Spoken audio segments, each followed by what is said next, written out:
All right, in today's lesson, we are going to be talking about solving quadratic inequalities. But before we start, I want to give a shout out to Dasha for being amazing. Okay, so the objective is we're going to solve quadratic inequalities. Not much to it. So I have three examples for you guys, right? Let's just go through them and see what happens. So if they give you an quadratic inequality like this, and they say, solve for it. When is this quadratic larger than 0? So what numbers do you put in for x so that it's larger than 0? So then the best way to do it is to kind of graph it out. So you see when is it larger than 0 and so on. So I'm just going to say y is equal to this. So I take my inequality or my quadratic and make it equal to y, and then as long as y is larger than 0, I know it's larger than 0, and I graph that. Right, so to graph that, I'm going to factor it so I can find the x-intercept. It's very important that you find the x-intercept when you solve for these, right? Always find the x-intercept. So factoring is one way, and then so my x-intercept comes out to be 2, 0, and negative 5, 0. And my y-intercept, obviously, is the last number here, so 0, negative 10.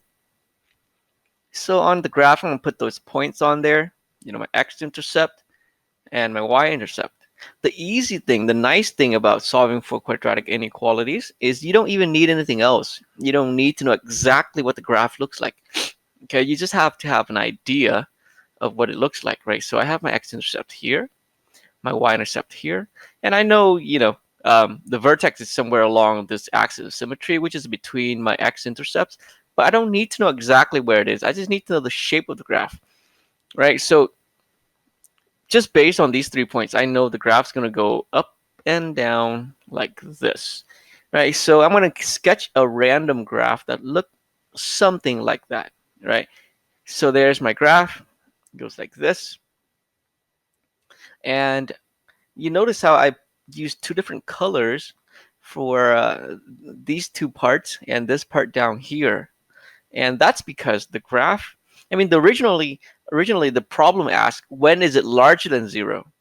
So we made y to be the solution to this, right? As long as y is larger than 0, then this thing is larger than 0.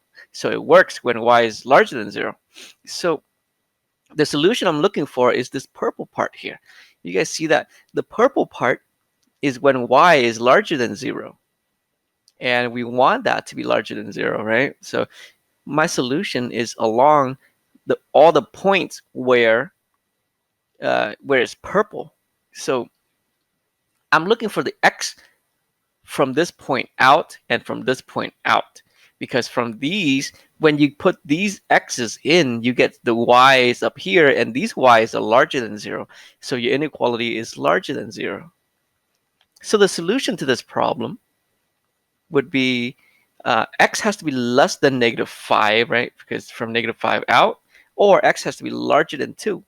Again, if you put these numbers in, if I put in negative 10, my y is all the way up here. And of course, that's going to give me something um, greater than 0. Or I pick something out here, it's going to give me something up here greater than 0. If you pick like 0 for x, it's not going to give you something greater than 0. It's going to be less than 0. It's going to be down here. Okay, next example, same idea, guys, but it looks a little bit different, right? So here, the first thing you want to do is make it so that there's 0 on the other side, right? So I move the negative 6 over. There you go. Now I have the quadratic, but they want it to be less than or equal to 0. So same thing. I want to find the x-intercept. Always x-intercept when you're looking for quadratic inequalities, okay? So here it is. I factor it. Good thing it's factorable. But here it is. So my x-intercepts are 1, 0 and negative 6, 0. And my y-intercept is the negative 6 in the back. Okay, on my graph, I have those points. Again, the graph looks something like this. Right, there you go. So I sketch it out. Looks something like that. I don't know. I don't care where the vertex is. I don't care if the graph looks exactly where it should be. I just know the overall shape looks like that.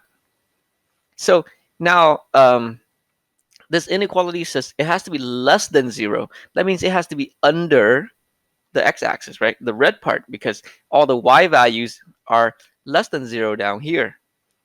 So you don't take the purple part, but you take the red part because it's less than this time. Earlier it was greater than, so you take the purple part. All right, so you're looking for is right there. Ooh, shoot. Okay. Oof. Anyway, so your x are all the values in here, in between here. So your solution is x has to be larger than -6, but less than 1. So x is between -6 and 1.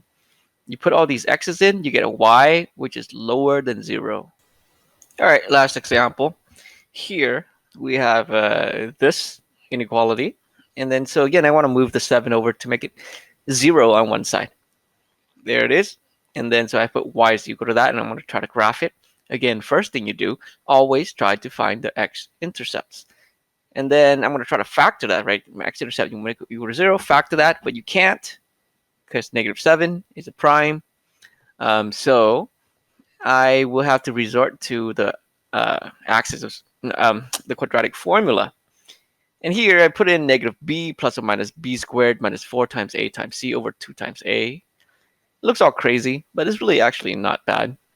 So x is equal to -2 plus or minus 4 minus 28 inside the radical, just simplifying all these guys here.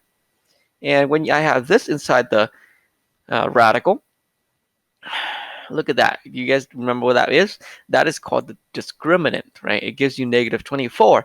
If you have the discriminant is negative, you can't do it, right? Because you can't do a radical of a negative. So remember, when discriminant is negative, there is no x-intercept, right? No x-intercept, okay? So let's look at what the y-intercept is. Y-intercept is the number in the back. So, okay, it's -7, 0, -7. All right, let's put that on the graph. There is my y-intercept down here. But remember, there are no x-intercepts. So it can't go up here to touch.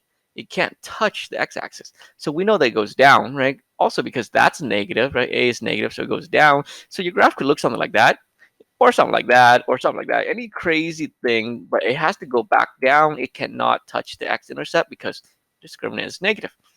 So as long as everything is negative, right? Everything is negative.